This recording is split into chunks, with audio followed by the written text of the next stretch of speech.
Hello class 10th, welcome to एडियो fly with Nancy Gupta. आज इस लेक्चर में हम पढ़ेंगे chapter number 7, that is lifeline of national economy. और आज का हमारा जो टॉपिक रहेगा वो रहेगा रेलवेज। हालांकि प्रीवियस हमारी वीडियो में जिसमें हमने डिस्कस किया था कि how roadways is far better than railways, उसमें हमने रेलवेज के कुछ एस्पेक्ट्स को कवर अप किया था, जैसे कि वो लिमिटेशंस जो रेलवेज में है पर रोडवेज में नहीं है। तो इसके थ्रू हमने रेलवेज को थोड़ा बहुत जाना था, लेकिन आज हम इसकी डिटेल स्टडी करेंगे। और डिटेल स्टडी करेंगे दो पहलू में। एक तो फीचर्स, यानी कि उसकी सारी वो बातें जो उसको इंडिया का मोस्ट वांटेड ट्रांसपोर्टेशन बनाती है, ठीक है। और दूसरा साथ ही में आती है उसके बहुत सारी समस्याएं जिनसे रेलवेज जूझ रहा है। शायद आपको ये नहीं पता हो कि पिछले कुछ दिनों में ये रेलवेज की अपनी जो थी वो एक स्टेटमेंट थी रेलवे अथॉरिटी की कि वो लोग अब बहुत मुश्किल हो रहा है उनको कि वो अपने ही बजट में उसको रेलवेज को उसके करिकुलम को उसी तरीके से कंटिन्यू कर सकें, just because people are not taking railways very seriously. अब क्या प्रॉब्लम है और लोग कैसे सीरियसली नहीं लेते, ये जरूर हम पढ़ेंगे, ठीक है। आज ही पढ़ेंगे, उसके लिए थोड़ा सा आपको वेट करना पड़ेगा, क्योंकि उससे पहले जानेंगे कि वहां तक का सफर, कि एक चीज होती है ना जो पहले डिमांडेड नहीं होती, मार्केट में नई नई आई होती है, और उसके बाद जो उसकी डिमांड क्रिएट होती है, और अगर वो हाइक पे पहुंच जाए तो इतनी हाइक पे पहुंच जाए कि उसके बाद मतलब आपको वो मिलनी ही बंद हो जाए, इतनी ज्यादा डिमांड हो जाए। तो वो सिनेरियो कैसे पहुंचे। आज इतनी ह्यूज डिमांडेड रेलवेज है कि आज हम सिस्को यूज कर रहे हैं, एनटीएस यूज कर रहे हैं, रेलवे की पता नहीं हम कितनी जो एसोसिएशंस हैं, डिजिटल एसोसिएशंस, ऑनलाइन टिकटिंग की, बुकिंग की, स्टेटस चेकिंग की, वो इस्तेमाल कर रहे हैं। तो इतना बड़ा डेवलपमेंट कैसे आया, वो सफर हमें देखना है, और वो सफर हम फीचर्स से देखेंगे। So let's begin with the features. Indian railways is the principal mode of transportation in India. Definitely I told you कि ना सिर्फ पैसेंजर्स के लिए बल्कि गुड्स के लिए भी, अगर लार्ज अमाउंट ऑफ गुड्स जाते हैं तो वो गुड्स ट्रेन में जाते हैं। एक स्पेशल ट्रेन जाती है, गुड्स ट्रेन, जिसे बच्चे मालगाड़ी भी कहते हैं, ठीक है। तो गुड्स ट्रेन, गुड्स ट्रैवल करते हैं। और इनिशियली जो भारत में रेलवेज का इनैक्टमेंट हुआ था बच्चों, वो गुड्स की ट्रैवलिंग के लिए ही हुआ था। आप हिस्ट्री उठा के देख लीजिए, आप पीछे चले जाइए, and then you study and you will come to know कि हमें जो सबसे ज्यादा रेलवेज की जरूरत पड़ी थी वो हमें गुड्स को एक जगह से दूसरी जगह लाने ले जाने के लिए ही पड़ी थी। People have started travelling it later on. So, principal mode of transportation in India, then it binds economical growth as well as accelerated the agriculture productivity. ना सिर्फ उसने जो हमारी इंडस्ट्रीज है उसको रॉ मटेरियल प्रोवाइड करवाया है, बल्कि उसका फिनिश प्रोडक्ट पूरे ऑल ओवर इंडिया मार्केट तक भी पहुंचाया है। तो प्रोडक्टिविटी तो बढ़ी है, साथ ही में बढ़ी है एग्रीकल्चरल ग्रोथ भी।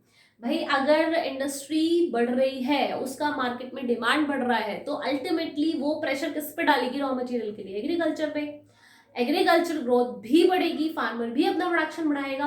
तो दोनों ही तरीके से ये हमें फायदेमंद रहा in primary sector as well as in secondary sector. Okay, अब आते हैं कुछ ऐसे फीचर्स पर जो बड़े ही इंटरेस्टिंग है जानने में। और उससे पहले एक 1 मार्क क्वेश्चन जो अक्सर आ जाता है, ये बहुत इंपॉर्टेंट क्वेश्चन है, बोर्ड के लिहाज से नहीं, बोर्ड के अलावा भी आप करंट अफेयर में अगर पढ़ेंगे या कोई कॉम्पिटिटिव एग्जाम देते हैं तो ये एक क्वेश्चन आता है which is very important question students. और क्वेश्चन ये है कि भाई पहली ट्रेन कब चली थी, कितने डिस्टेंस पर चली थी, और कहाँ से कहाँ चली थी, मतलब between what all stations it travel. So very interesting to know, Mumbai then पहली ट्रेन ट्रैवल किया था in 1853 and that too the distance of 34 kilometers. बहुत छोटा सा डिस्टेंस था मुंबई से थेन के बीच का, और ये 1853 की बात हो रही है, ठीक है। तो जरूर याद रखेंगे, मैं आपका रिवीजन कराती रहूंगी। जैसे कि आज इसी से 1 मार्क क्वेश्चन से मुझे एक बात याद आ गई है भाई। पहली कॉटन मिल कहाँ खुली थी, अगेन मुंबई में खुली थी। किस ईयर में खुली थी, 1854 में खुली थी। पहली जूट मिल कहाँ खुली थी, कोलकाता इन रिश्रा। किस ईयर में खुली थी, 1859 में खुला था। मुझे उम्मीद है आपको याद आ रहा होगा, रिकॉल आ रहा होगा। जो बच्चे मेरे रेगुलर ट्यून्ड रहने वाले हैं उनको बिल्कुल याद आ गया होगा। और इस तरीके से हम याद भी करते रहते हैं चीज़ों को, रिहर्स भी करते रहते हैं, रिवाइज भी करते रहते हैं, और आसानी भी हो जाती है। क्योंकि आपको डिफिकल्टी लगती होगी बुक उठा के उसको पढ़ने में, लेकिन कोई अगर बोल दे तो it attack on your mind. ठीक है, ऐसे ही इसको भी हम बार बार रिवाइज करते रहेंगे। चलिए आगे बढ़ते हैं फीचर्स के साथ। तो जब आगे बढ़ेंगे वील कम टू नो कि इंडियन रेलवेज कि आज की क्या स्थिति है फीचर्स के मामले में। We have a big big network, मतलब एक अपने आप में रेलवेज बहुत बड़ी दुनिया है। आप उस दुनिया में डॉक्टर से लेके इंजीनियर से लेके आप छोटे लेवल, ए लेवल, बी लेवल, सी लेवल, डी लेवल, जितने लेवल के आप जॉब्स जानते हो सारी लेवल की जॉब्स इस तरह मिलती हैं। मतलब अपने आप की एक दुनिया है ये। कैंटीन सर्विस भी मिलेगी आपको, पानी की सुविधा एक अलग डिपार्टमेंट है इसका। ठीक है, पावर प्रोडक्शन का अलग डिपार्टमेंट है, लोकोमोटिव पायलट्स का अलग डिपार्टमेंट है, we have doctors, we have scientist, we have engineers, we have IT department. So it's a big and dormitory, how can we forgot, we have IRCTC restaurants. ठीक है, online booking चलती है। आप इसके अलावा आप अपना ट्रैवल करते हो तो you have your own blankets, you have full luxury. तो ये सब क्या है, it's a big big word. अपने आप की अगर मैं कहूँ कि अगर एक पूरी दुनिया के अंदर एक छोटी सी दुनिया है तो उसको एक छोटा सा नाम दे सकते हैं, और वो है रेलवेज। ठीक है, चलो सो अब देखते हैं। We have 7,133 stations in all. We have 64,460 length उनकी किलोमीटर्स है, इतना लंबा ये फैला हुआ है।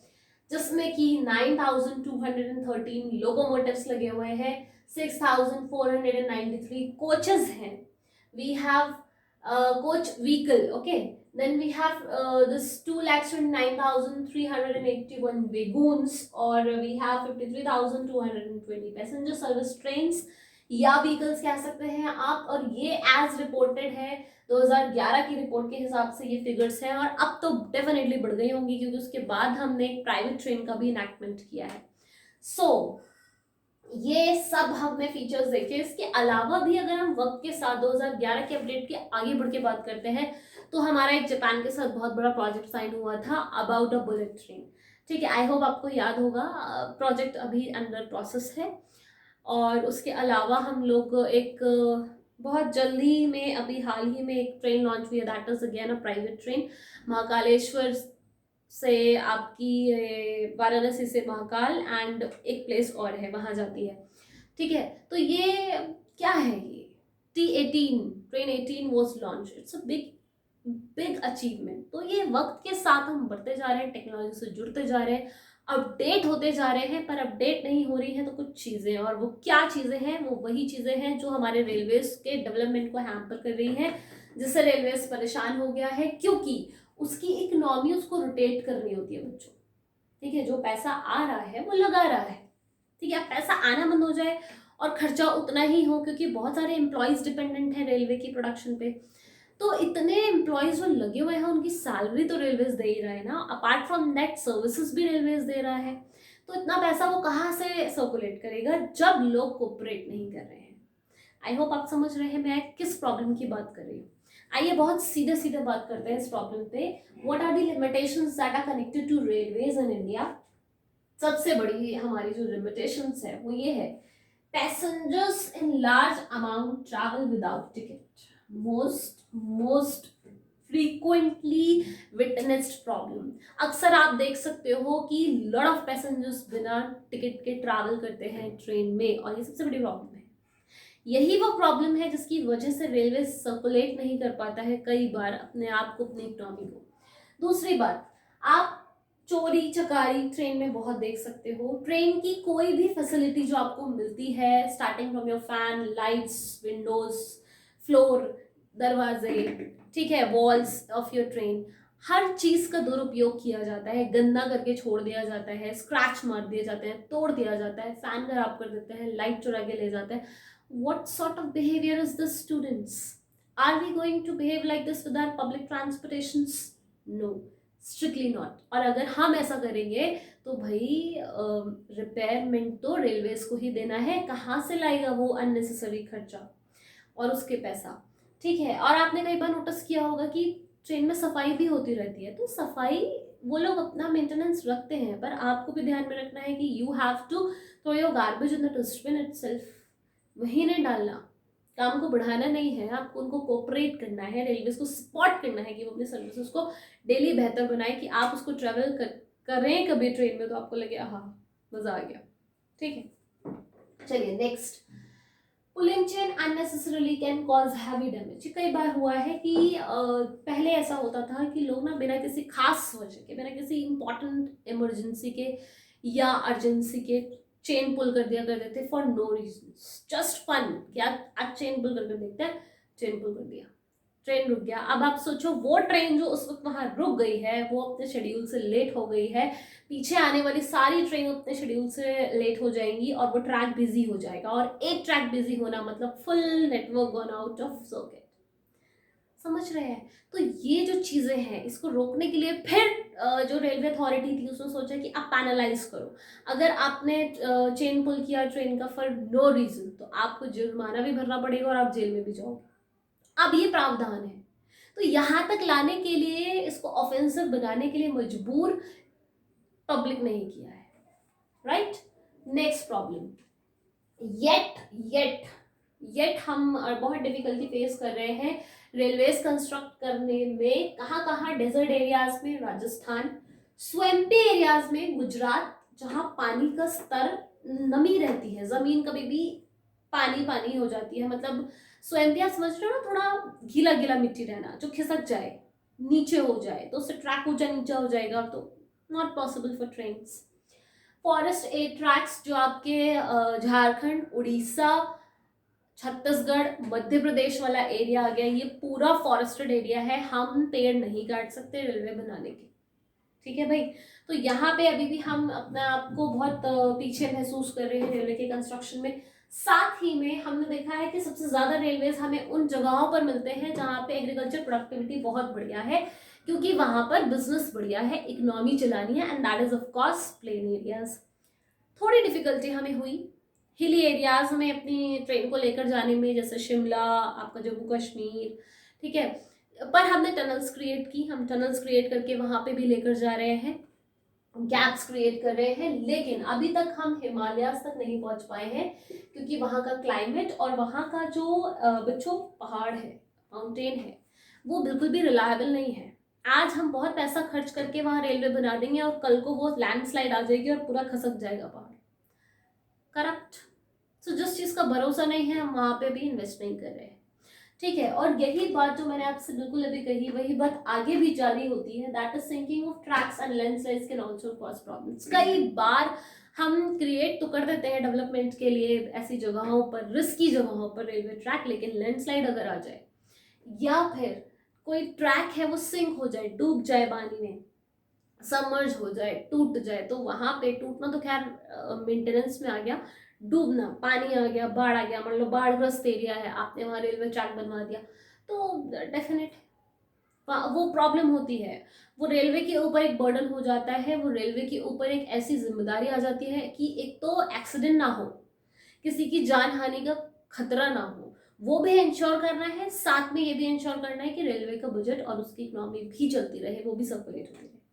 तो ये प्रॉब्लम्स हमने देखी, हमने डिस्कस की, और आता 10th स्टैंडर्ड में प्रॉब्लम्स ही है। प्रॉब्लम्स सबसे ज्यादा पूछते हैं, वेरी वेरी इंपॉर्टेंट यही पूछते हैं, क्योंकि 10th स्टैंडर्ड के बच्चे से ये तो पूछेंगे नहीं बेटा रेलवेज एक्सप्लेन करो, भाई अपने स्टैंडर्ड के हिसाब से सवाल आएगा बोर्ड एग्जाम में, तो सवाल यही आता है कि आप अपनी जिम्मेदारी समझते हैं या नहीं समझते हैं एज अ पब्लिक, क्या आप रेलवे से ट्रैवल करने में एक रिस्पॉन्सिबल सिटीजन का रोल प्ले कर रहे हैं या नहीं कर रहे हैं, ये सवाल आता है। ठीक है, तो हमें ध्यान में रखना है, फीचर्स में आपको ये ध्यान में रखना है कि भाई पहली बार ट्रेन किधर से किधर चली थी, कितने किलोमीटर चली थी, एंड इन विच ईयर, तो 53 is the year. So railways के बारे में जितना भी इम्पोर्टेंट था, एनसीईआरटी रिलेटेड कंटेंट था, वो सब हमने डिस्कस किया यहाँ पे। साथ ही में एक बहुत प्रचलित सवाल आजकल जो मुझसे पूछा जा रहा है कि मैम एसएसटी बहुत वास्ट होती है, उसका डोमेन बहुत बड़ा है, अगर हम कॉम्पिटिटिव एग्जाम्स में जाते हैं तो अलग अलग एरियाज से और कहीं से भी हमसे कोई भी सवाल पूछ लिया जाता है, डेफिनेटली पूछा जाए। एक्चुअल में जो हम सोशल साइंस पढ़ रहे हैं, जिसमें आपकी 4 कैटेगरी आती है, history, geography, civics and economics, ये अपने आप में एक बड़े बड़े डोमेन्स हैं।